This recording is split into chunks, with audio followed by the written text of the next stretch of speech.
Magandang umaga muli mga kapatid. So tayo po dumako na sa ating mensahe po sa umaga pong ito. Alam niyo itong katanungan ito, hindi man pumasok sa akin kaisipan, ano po? Maliban lang po nung nakausap po isang mangaral na tinatanong po niya bakit si Saul ang pinili ng Diyos. Kaya makikita natin si Saul, hindi naman siya lahi ni David, hindi siya galing sa lahi ni Judah, na siyang lahi ng mga hari. Si Saul po isang galing sa lahi ni Benjamin. So, ang makita natin, bakit siya pinili ng Diyos? So, itong ating pag-aaralan sa umaga pong ito. Si Saul, siya po galing sa tribo ng Benjamin. Ano po? Kung makikita natin, ang mapa rito, ang Benjamin, ito po yung Benjamin, ito yung Benjamin, ano po? Napakaliit na lupain ang kanilang pag-aari.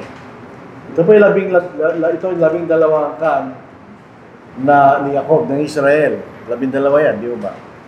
Dahil si Jose, ay naging dalawa, si Manasseh at saka si Ephraim. Nawala si Levi, yan ang mga sacerdote. Pero si Saul, galing po siya sa tribo ni Benjamin. Ito yung Judah, nakita natin. Ito ang pinakamalaki, di ba? Judah. May isang lalaki sa Benjamin na pangalan Kish, na anak ni Abiel, na anak ni Seor, na anak ni Bekora, na anak ni Afia, isang Benjaminita, isang tao mayaman. Bakit sinasabi palagi, siya anak ni ganito, siya anak na gano'n? Para may pakita na ito mga tao. Ano po? Siya ay may isang anak na lalaki na ang pangalan Saul, isang makisig na kabataan. Sa balak ng Israel ay walang higit na makisig na lalaki kaysa sa kanya. Mula sa kanya mga balikat pa itaas, ay higit siya matagkad kaysa sinuman sa taong bayan. So ito si Saul. From physical standpoint, siya po ay makisig at mataas, makikita natin. So ang point lang po natin dito, si galing sa Benjamin, sa lahi po ni Benjamin. Pero mapapasin natin, nung malapit na mamatay si Benjamin, malapit na mamatay siya po, at nagbibigay po siya ng mga biyaya sa kanyang mga anak. Ang tribo po ni Judah, sabi ni Jacob, ang setro ay hindi maihiwalay kay Judah. Niyang tungkod ng pagkapuno sa pagitan ng kanyang mga paa hanggang sa silo ay dumating. Silo ng ating Panginoon. So, ang setro kanya hindi mahiwalay kay Judah. Ang setro, yun ang scepter. Yun yung modern scepter. Ano po? Yun ay tanda ng pagkahari. Doon po sa Hebreo, scepter, ang Hebrew sa Shebet. Ang Grego ay skeptron. Doon sa galing yung scepter. So, mapapasin po natin, maraming English word, a transliteration ng mga Greek words. As a symbol, properly a staff or rod, as a symbol of authority. The use of the scepter originated in the idea that the ruler was as a shepherd of his people. So, siya tanda ng pagkahari.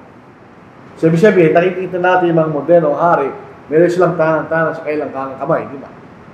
Yun lang scepter, yun lang tanda ng pagkahari. Ibig sabihin, ang mga hari sa lupain ng Israel ay magagaling sa lahi ni Judah. Pero bakit si Saul na taga Benjamin ay naging hari? Yun po isang katanungan na pumapasok sa ating kaisipan. Hindi lang po ito isang technical na tanong, pero actually meron siyang background kung bakit pinili ng Diyos si Saul bilang maging hari, pinakaunang hari ng lupain ng kaharian po ng Israel. Si Saul po is taga Benjamin at di sa Judah. So bakit siya pinili ng Diyos na maging hari? Samantalang siya nagsabi, ang mga hari ay magagaling sa lahi ni Judah. Pero sa mismo pumili ng hari galing sa lahi ni Benjamin. Hindi mo ito yung nakapagpapaisip sa atin. Pero pasinin po natin. May mga sitwasyon na ang Diyos pinipigil niya kanyang kalooban para turuan niya kanyang mga tao, mga kanyang bayan. There are situations when God will suffer things just to teach His people. Ito ang halimbawa po rito, yung paghihiwalay. Dito sa Genesis chapter 2, ito ay prinsipyo ng Diyos. Hanggang ngayon. Therefore, a man shall leave his father and mother and be joined to his wife. Ang literal na salita ng join, be glued. Madikit kanya, hindi naman pwedeng paghiwalayin. And they shall become one flesh. So, may sabihin, ang mag-asawa, sila nagiging isahan niya. Hindi sila pwedeng paghiwalayin. Ang makikita nating figure, pag ang dalawang bagay, dinikit mo, pag pinaghiwalay mo sila, pareho silang masisira. Diba? Alam po yan dahil nung nasa grade 6 po kami, shop. Ngayon nagamit ng glue, hindi ako marunong. Lagi nasisira ang ginagawa. Kasi pag nag-glue na, hindi mo na mahiwalay, hindi masisira yan pag nag-dry na siya. Yun ang literal na picture ng mag-asama. Sa Malakay chapter 2 verse 6, for the Lord God of Israel says that He hates divorce. Kinapopotan niya paghiwalay. For it covers one's garment with violence. It says the Lord of hosts. Ano yung sabihin mo? Bakit? Sabi niya, it covers one's garment with violence. Ito yung galing niyo sa Genesis chapter 2. Pag pinagpagka mag-asawa, parang silang isang tahawan niya. Pag pinutol mo bahagi ng iyong katawan, that's violence. So pag pinaghiwalay mo, magkaisa kanya, that's violence, sabi ng Panginoon. So hindi kalooban ng Diyos ang divorce. Pero bakit sa Deuteronomy chapter 24, pinayagan niya? Ito po sa, when a man takes a wife and marries her, it happens that she finds no favor in his eyes because he has found some uncleanness in her. Di natin alam ano yun. And he writes her a certificate of divorce, puts it in her hand, and sends her out of his house. When she has departed from his house and goes and becomes another man's wife, kanya, tuloy natin. The latter husband detests her and writes her a certificate of divorce. Halimbawa, yung naging bagong asawa niya, iniwalay siya ulit. Puts it in her hand and sends her out of his house. Or the latter husband dies, who took her as his wife. Then her former husband, una niyang asawa, who divorced her, must not take her back to be his wife after she has been defiled. For that is an abomination before the Lord. And you shall bring sin on the land which the Lord your God is giving you as an inheritance. Actually, kung papasilin natin ito isang mahirap na ito. Pag hiniwalay ng asawa, hindi mo na siya pwedeng maging asawa muli. Ayon sa kausan sa Old Testament. So bakit ayaw ng Diyos ang divorce? Pinayagan ng Diyos ang divorce. Ito yung pinaniwalang po sa bagong tipan ng ating Panginoon. Sinabi niya sa kanya, kung gayon, bakit ipinagputos ni Moises sa amin na magbigay ng kasulatan ng paghihiwalay at hiwalay ng babae? Sinabi niya sa kanila, dahil sa katigasan ng inyong puso, ay pinahintulot sa inyo ni Moises na inyong hiwalayan ang inyong mga kasama babae, ngunit buwan sa pasimula, hindi gayon. So, ibig sabihin, tinuruan ng Diyos ang kanyang bayan na makita nila na ito hindi bagay na kalooban ng Diyos. Pero hindi na kalooban ng Diyos ngayon. So, makikita rin po natin sa isang pagkakataon sa Old Testament, verse 39, sinasabi ko sa inyo, sino mang hiwalay ang kanyang asawang babae, maliban sa pagkapid ng dahilan mag-asawa ng iba, ay nagkakasala ng pangalo niya. At ang babae at ang mag-asawa sa babae hiniwalay, ay nagkakasala ng pangalo niya. Yun ang talagang kalooban ng Diyos. Pinayagan lamang niya para turuan niya ang kanyang bayan sa kasamaan ng paghihiwalay.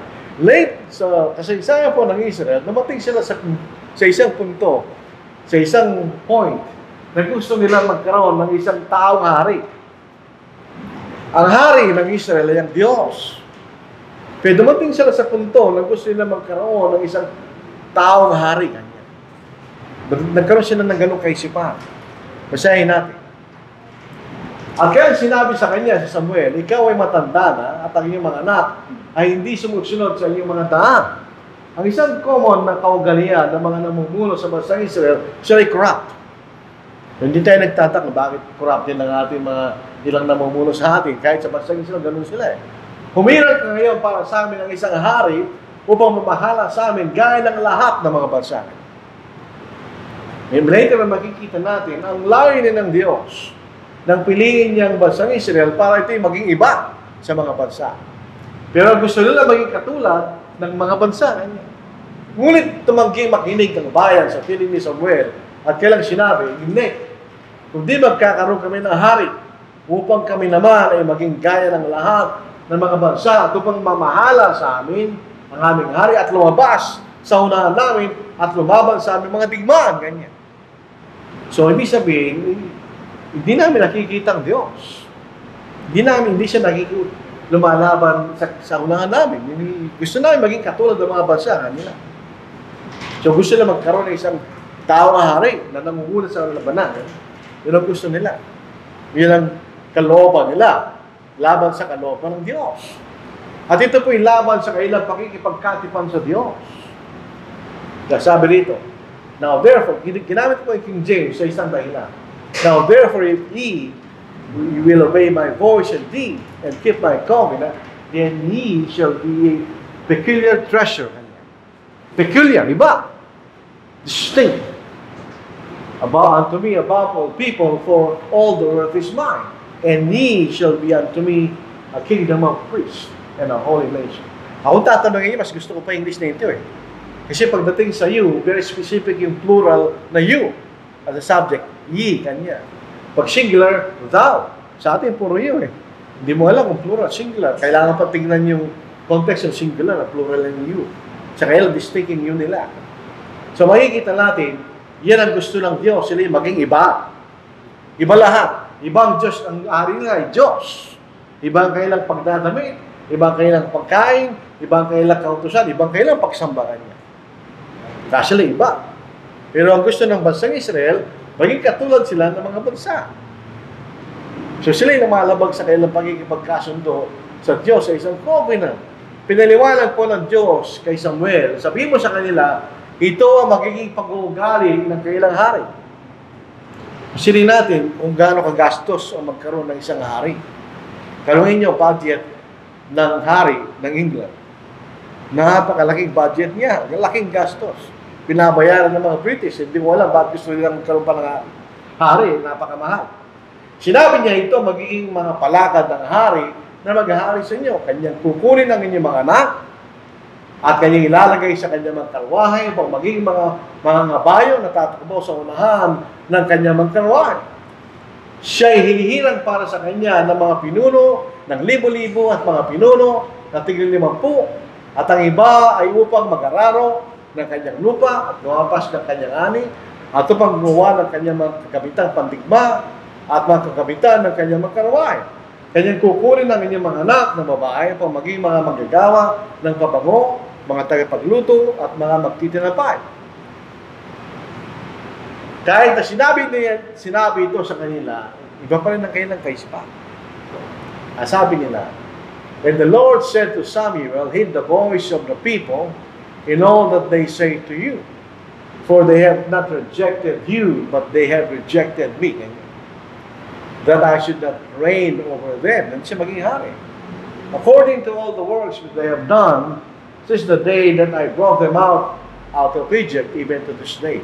Kilala ng Diyos yung ugali ng bansang ito, hindi ba? Which they have forsaken me and served other gods. So they are doing to you also. Now, therefore, heed their voice. However, you shall solemnly forewarn them and show them the behavior of the king will reign over them. Pero kahit sinabi pa ni Samuel, gusto pa rin nila magkaroon ng isang hari. Nung piliin ng Diyos si Saul, sinunod lang niya ang kagustuhan ng bayan. Tandaan natin, sabi nila, siya'y magiging mamamahala sa amin at siya'y mag-uuna sa amin sa tigma. Yan ang gusto nila. So siya'y mauuna sa amin sa tigma. So gusto nila isang malakas na tao, physically, dahil siya'y mauuna sa kailang tigma. So ano ang naging batayan? There was a man of Benjamin whose name was Kish, the son of Abiel, the son of Zeror, the son of Bechorath, the son of Apiah, a Benjamite, a mighty man of power. And he had a choice and handsome son whose name was Saul. There was not one more handsome person than he among the children of Israel. From his shoulders upward, he was taller than any of the people. So, siya pinakamataas.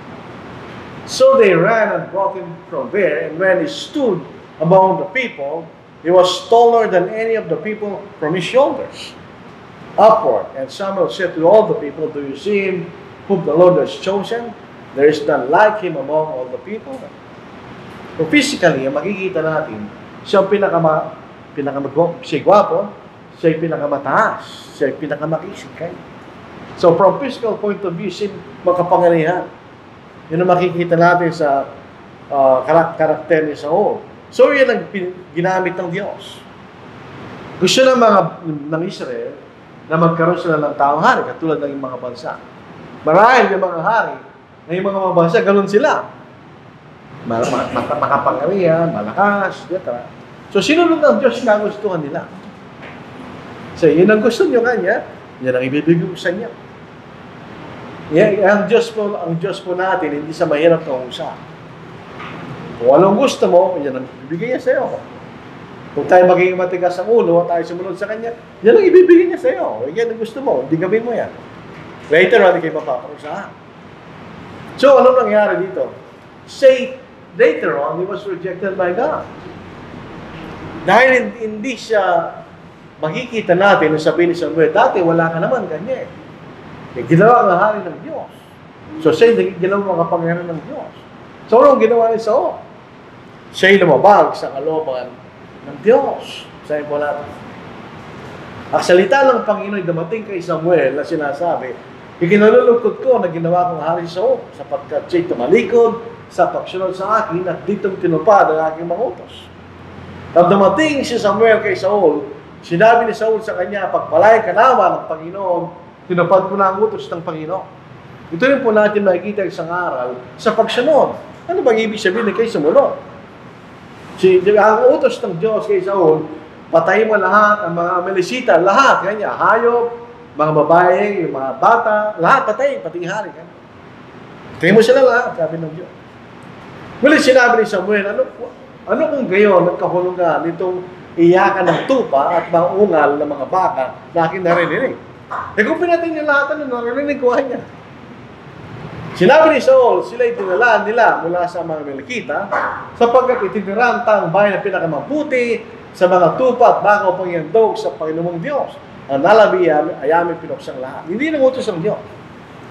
Hindi inutos ng Diyos sa pagkakataon na ito na sila'y magkain ng pinakamabuti sa mga samsam. Hindi inutos siya. Patayin niyo lahat. Ganyan. Pero tignan niyo, kaisipan ni Saul. Sinapad kang utos ng Diyos. So, hindi ito ang isang bagay na kasalanan niya. At sinabi ni Saul kay Samuel, aking sinunod ang tinig ng Panginoon. At ako'y pumunta sa daang pinagsuguan sa akin ng Panginoon.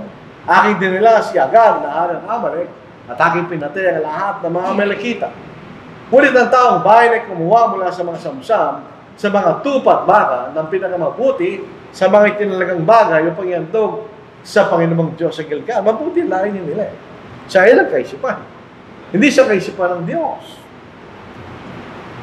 Sabi ni Samuel, sinabi ni Samuel, ang Panginoon kaya ay may nalaking kasiyahan sa mga handog na sinusunog at sa mga alay gaya ng pagsunod sa tinig ng Panginoon. Ganyan.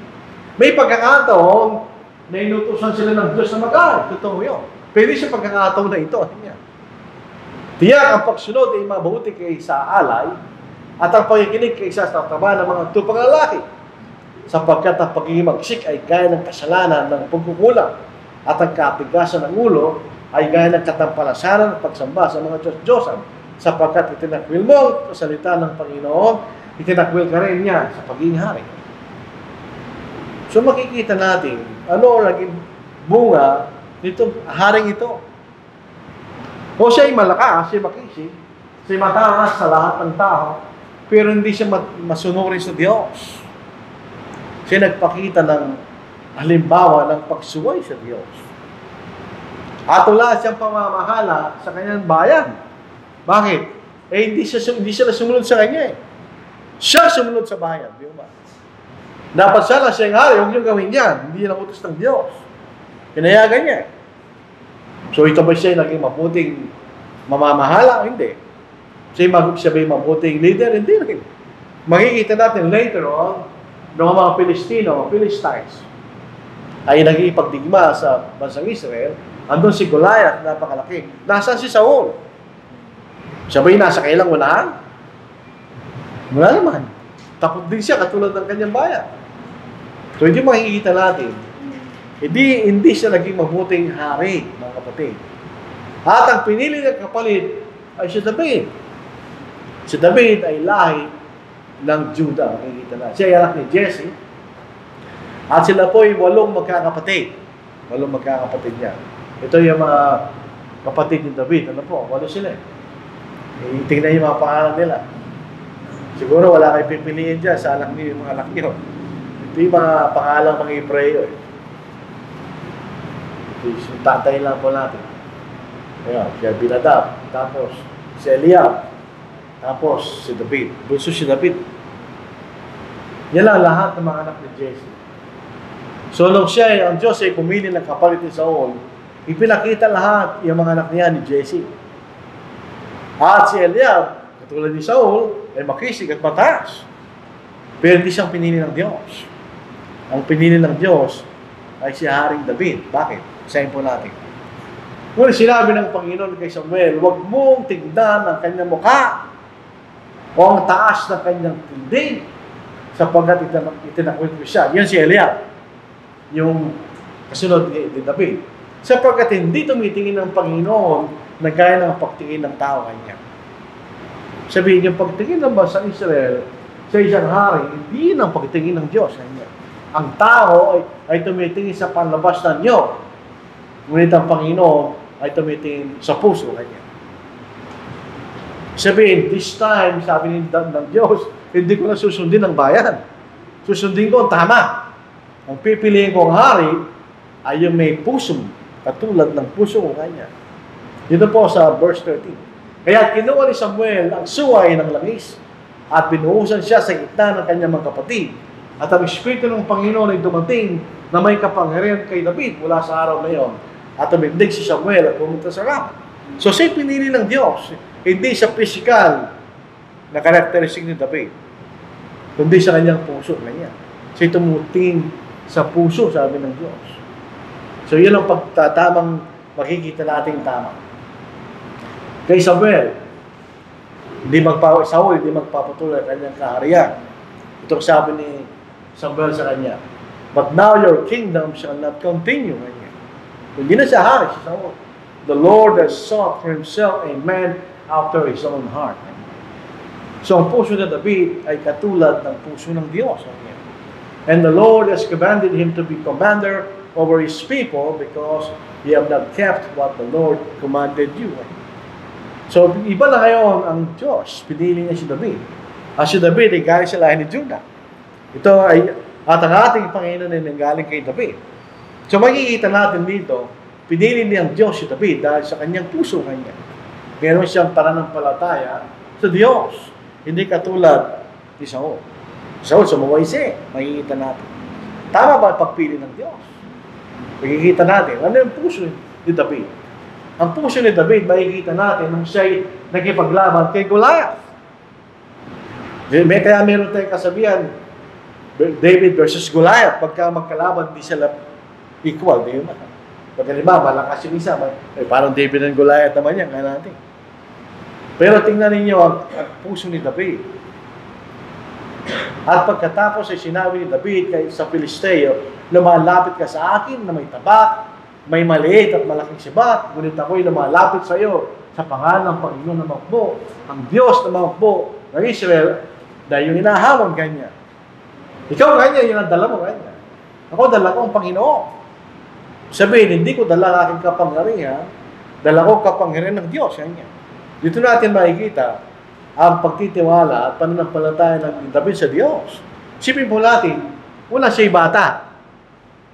Hindi naman siya, siguro binata pa lang na batang binata, At ang kalaban niya, professional sundalo, na napakalaki. Kung hindi ka walang pananampalataya sa Diyos, hindi ka lalapit doon.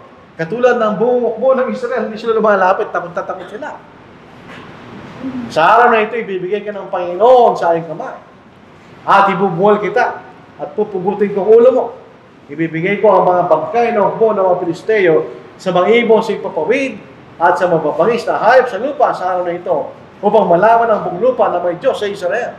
Napapasin po natin, hindi karangalan niya, ang karangalan ng Diyos. Inahamon mo ang Diyos, kanya. Ipakikilala ko sa iyo kung sino ang Diyos.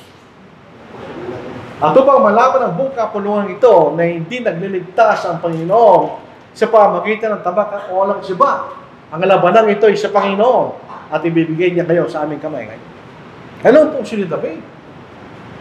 Ang puso ni David ay meron siyang buong pagtitiwala sa Diyos. Yan ang nagbibigay ng tapang at lakas kay David. Hindi yung sarili niya. Yung sarili niya, hindi siya mananalo eh. Bakit siya nanalo? Dahil sa Diyos. Kanya. Ang Diyos ang magbubuhol sa iyo, sabi niya kay Goliath. Tingnan natin ang puso niya. Yun ang puso ni David. Ang kanyang binibigay ng karangalan, hindi yung sarili niya, kundi ang Diyos. At ang kinikilala kapangyarihan, hindi yung sarili niya, kundi kapangyarihan ng Diyos. Kanya. Nagtagumpay pa si David. Nagtagumpay siya. Namatay si Goliath eh. Pinutol niya ang ulo niya at siya namatay. At kung nagkasala siya ng isang mabigat na pagkakasala, dahil kinuha niya ang asawa ni Uriah at nabuntis si Bathsheba at para matakpan ng pagkakasala ni David, pinatawag si Uriah para sipinin niya ang kanyang asawa. Pero si Uriah ay isang tapat na tao. Sabi niya, sinatulog sa labas ng bahay niya. Hindi siya pumasok sa bahay niya. Nung tanungin siya ni David, bakit andun ka sa labas? Ang aking mga tauhan kanya ay nasa labas at nakikipagdigma.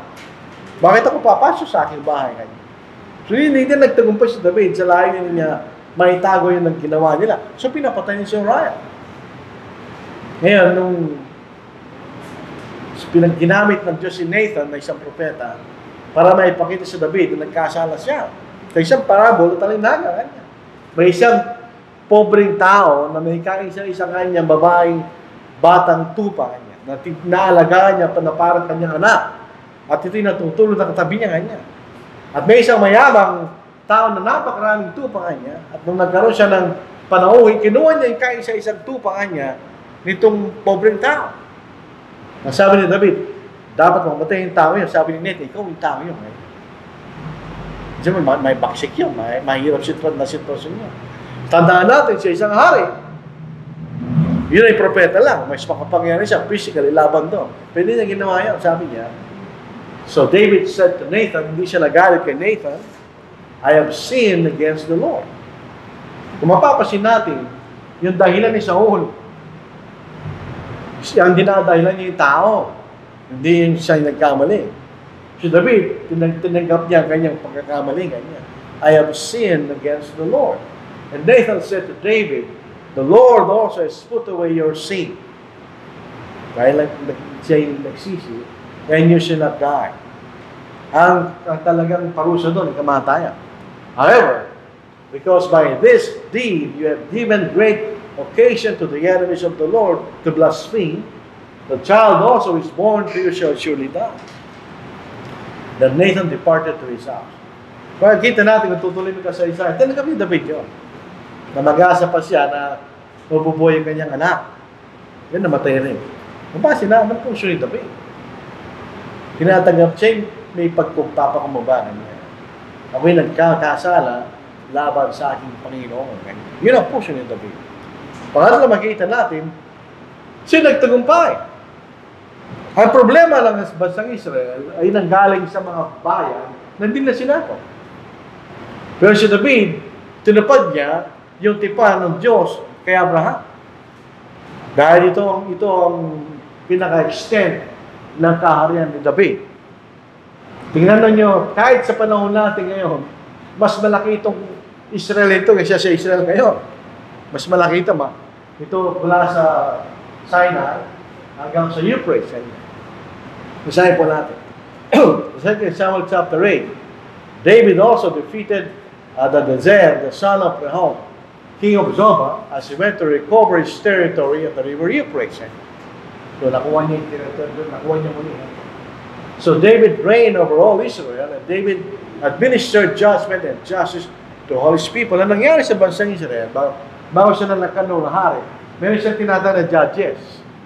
Ang mga judges nila ay military commander yun, actually. Nawala yung ibang territory nila sa mga kaaway nila. At ito yung muling kinuha ni David, ganyan. So David reigned over all Israel. So tingnan niya siya na mahal sa buong Israel. Ganyan. And David administered judgment and justice to all his people. Kung makikita sa Isaiah chapter 1, ang isang problema ng mga namumula sa Israel, sila ay corrupt. Pero hindi siya David, ganyan. David administered judgment and justice to all his people. Joab, the son of Zeruiah, was over the army. Jehoshaphat, the son of Ahilud, was recorder. And when all the kings were servants to Hadadezer, so that they were defeated by Israel, they made peace with Israel and served them. So the Syrians were afraid to help the people of Ammon anymore. So tingnan natin, si David ay naging matagumpay dahil sa physical na paghahari sa Israel. Nakuha niya ang teritoryo ipinangako kay Abraham. So Genesis chapter 15, makikita natin. So ganoon din po sa atin. Ito lang, ditahin ito. Actually, maraming aplikasyon, pero susunod na po lang sa ibang mga araw. Kaya po sa atin. Ang bansang Israel, gusto nilang palitan yung kaisa ng Diyos. At palitan nila lang sarili nilang kaisa. At di sila nagtagumpay. Ito ang kaisa ng ating iglesia. Mayroong pattern sa pagsamba, may pattern sa pananampalataya, may pattern sa gawain at organisasyon. Hindi natin dapat palitan. Nasabihin natin, palitan natin para tayo na masiguro, mas matagumpay tayo sa gawain. Hindi natin pwedeng gawin yun. Dahil ay galing lang sa ating kaisipan. Katulad ng bansang Israel, galing lang sa kailang kaisipan, na gusto magkaroon ng hari, katulad ng mga bansa. Kung ano nasa iglesia na nakikita natin, doon tayo mananatili, hindi natin pwedeng palitan. Sabi nga po sa 1 Peter chapter 2, but ye are a chosen generation, a royal priesthood, a holy nation, a peculiar people, that ye should show forth the praises of him who hath called you out of darkness into his marvelous light. So, ibig sabihin, iba tayo. Kung tayo may katulad ng mga denominasyon, dapat mapanatili natin ang kaisa na binigay ng Diyos. Dahil ito'y galing sa kanyang karunungan. His intent was that now, through the church, the manifold wisdom of God should be made known to rulers and authorities in the heavenly realms, according to His eternal purpose that they accomplish in Christ Jesus our Lord. Hindi natin pwedeng palitan. Sa mga susunod na linggo, pagpapatuloy natin ang share. Mahaba ito eh. Yung aplikasyon nung pangyayari kay Haring David, ang pagtingin ng David, hindi niya pinalitan. Pinanatili niya ang kaisa ng Diyos. At sila nagtagumpay. Kung pananatiliin natin ang kaisa na binigay ng Diyos sa iglesia, tayo magtatagumpay ayon sa layunin ng Diyos. Ang mga denominasyon sila nagtatagumpay ayon sa kanilang layunin. Pero tayo magtatagumpay ayon sa layunin ng Diyos. Yun ang mahalaga, di ba? So ito po ang ating bahagi ng ating mensahe. Ipagpapatuloy po natin sa susunod na linggo. Dito po sa bahaging ito ng ating maraming salamat po mga kapatid sa ating sa inyong pakikinig. Sana nakatulong sa ating lahat. Hindi naman actually kailan tayo lahat. Kasi ang mahirap ang maging makakaral. Kasi nangangaral ka rin sa sarili mo, hindi lang sa nakikinig. Dahil ito'y aral para sa ating lahat.